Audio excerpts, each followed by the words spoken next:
Satu lagi kasus gugatan yang menyangkut hak cipta terjadi di lingkaran industri rekaman. Kali ini dilakukan oleh pencipta lagu dan penyanyi dangdut kawakan Arafik. Tidak tanggung-tanggung 4 produser digugat sekaligus. Perusahaan Flower Sound tergugat pertama, tergugat lainnya adalah HP Record, Blackboard, dan Musika Studio. Suatu saat anak saya ini lihat ada kaset dijual, saya beli kan, Best of the Best Arafik.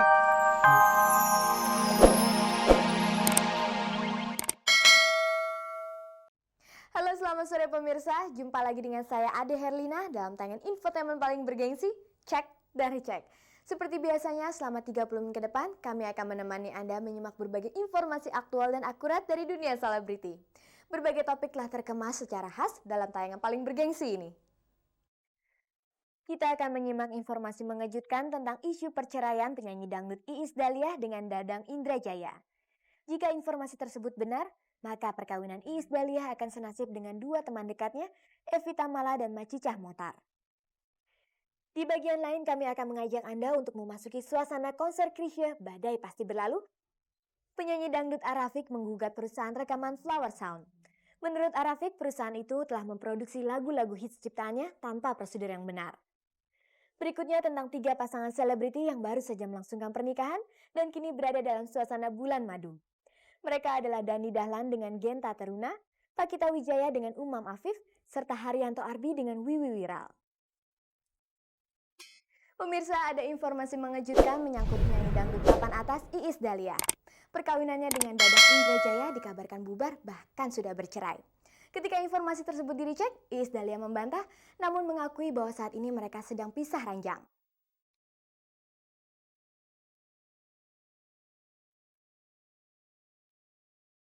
Suasana rumah tangga beberapa penyanyi dangdut papan atas sering menjadi sorotan karena adanya isu-isu tentang ketidakharmonisan perkawinan mereka. Kali ini menyangkut nama pasangan Iis Dahlia dan Dadang Indrajaya yang diisukan cerai. Saat ini Iis Dahlia berada di Jakarta, sementara Dadang tinggal di Bali. Rumah tangga itu kan pasti ada problem. Jadi sebetulnya memang kita ada problem. Tapi kalau yang seperti orang sekarang lagi omongin, kalau gue udah bercerai apa enggak, belum. Mungkin gini loh ya. Yang orang nggak pernah ngelihat awal perkawinan kita itu memang jauh-jauhan gitu dari Bali, aku di sini. Kemarin pas ngeliat kita sama-sama, terus sekarang nggak ada lagi. Jadi orang berpikir oh jangan-jangan ada masalah ya, gitu loh.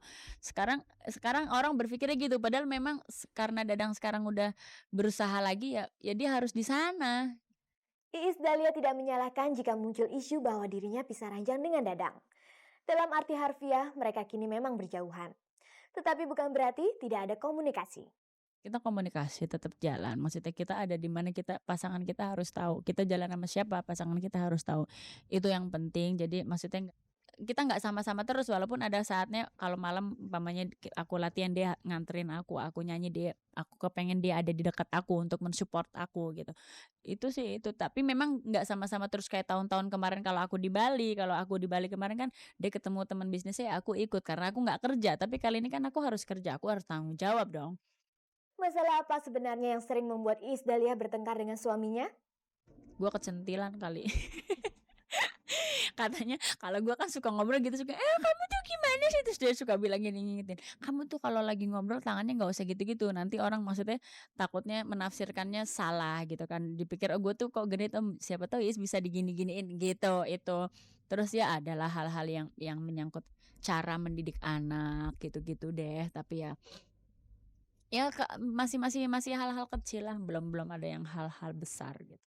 Iis Dahlia saat ini berstatus sebagai ibu dari 3 orang anak. Seorang anak hasil perkawinannya dengan Dadang, sedangkan 2 anak yang lainnya adalah anak tiri hasil perkawinan Dadang dengan istri sebelumnya. Bagi Iis, mengasuh anak kandungnya sendiri cukup repot tanpa ada suami di sampingnya. Sebetulnya berat, terus ada rasa kalau gue lagi egois gitu, lagi timbul egoisnya, kok enak ya gitu, kok aku kerja juga tapi aku juga ngasuh anak. Tapi kan itu adalah konsekuensinya gitu. Aku terus kembali lagi, enggak, ini anak memang udah harus siapapun yang lagi bisa pokoknya kita akan memberikan hal yang terbaik buat dia gitu. Dan aku pikir ya memang kita lagi berusaha, nanti suatu saat kalau tabungan, yang aku bilang, kalau tabungan kita udah cukup, kita bisa sama-sama gitu. Sekarang cari sebanyak-banyaknya dulu. Kehidupan Iis Dahlia nampaknya memang sering dilanda isu. Selain sejumlah cerita asmara sebelum menikah dan kini isu cerai, Iis juga digosipkan memiliki pacar lagi. Itu tuh ya itulah mungkin orang gitu karena selama ini ngelihat saya selalu berdua sama Dadang, tiba-tiba saya ada pernah makan sama teman-teman gitu walaupun saya nggak pernah makan berdua sama orang, saya nggak pernah. Saya selalu kalau makan sama teman-teman rame-rame karena ya untuk menghilangkan gosip itu, gue makan rame-rame aja orang masih menggosipin gue, nggak ada orang ketiga. Jadi kalaupun ada masalah itu adalah masalah aku dan Dadang, tidak tidak pernah ada orang ketiga di dalam rumah tangga kita, apalagi orang ketiga yang katanya gue pacaran lah apa Dadang pacaran, enggak. Pernah juga ada isu yang tak enak lainnya. Iis Dahlia disebutkan punya anak satu lagi yang kini disembunyikan di Indramayu. Berbagai gosip itu ada kalanya mengusik rumah tangga Iis Dahlia. Namun sejauh ini, Dadang memahami resiko beristrikan seorang artis, termasuk resiko kena gosip. Ya ada kalanya yang mungkin statementnya ya makanya tolong dong teman-teman pers tuh kalau nulis konfirmasiin ke aku, maksudnya gini loh, ini aku nggak mau, ini menyangkut masa depan aku Dadang dan anak-anak kita ya, aku nggak mau karena gara-gara tulisan orang terus malah akan menjadi menghancurkan rumah tangga aku yang sebetulnya memang lagi ada masalah, jadi diperkeruh dengan tulisan-tulisan itu kan. Kita memang ada masalah tapi maksudnya kita lagi mencari solusinya gitu loh.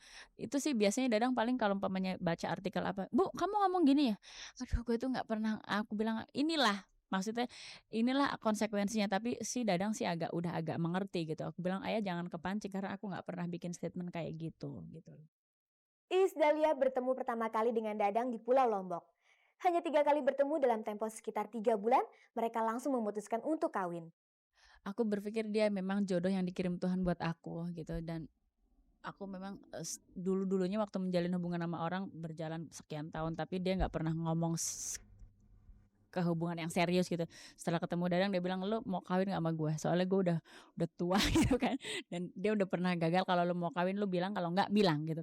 Ya gue karena waktu itu lagi cinta juga jadi gue bilang, "Ya oke, aku bersedia."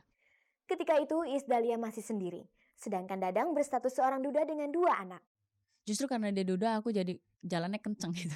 Jadi karena aku berpikir gini, kalau orang udah pernah gagal, masa iya dia mau mau coba-coba sih untuk yang kedua kalinya gitu. Jadi ya itu juga yang membuat aku ngambil keputusan cepet. Siempre estoy soñando en ti, besando mis labios. Pemirsa, masih menyangkut seorang penyanyi dangdut, kali ini adalah Arafik. Merasa lagu-lagu ciptaannya diproduksi tanpa dengan prosedur yang benar, Arafik mengugat perusahaan rekaman Flower Sound. Satu lagi kasus gugatan yang menyangkut hak cipta terjadi di lingkaran industri rekaman. Kali ini dilakukan oleh pencipta lagu dan penyanyi dangdut kawakan Arafik. Tidak tanggung-tanggung 4 produser digugat sekaligus. Perusahaan Flower Sound tergugat pertama, tergugat lainnya adalah HP Record, Blackboard, dan Musika Studio. Suatu saat anak saya ini lihat ada kaset dijual, saya beli kan, Best of the Best Arafik, 20 lagu, album janji saya tahu. Ya, album janji saya tahu memang itu dia nggak ada apa-apa masalah sama apa, ada perjanjian lain kan. Terus ada 10 lagu lagi dari Flower Sound yang lama punya, wah saya beli, saya cek dulu. Setelah saya cek di rumah, yang 7 lagu nggak ada masalah, yang 7 lagu. Tapi yang 3 lagu dia tidak punya hak. Dia ngaku bersalah dan dia ngaku bersalah demi Allah berkali-kali.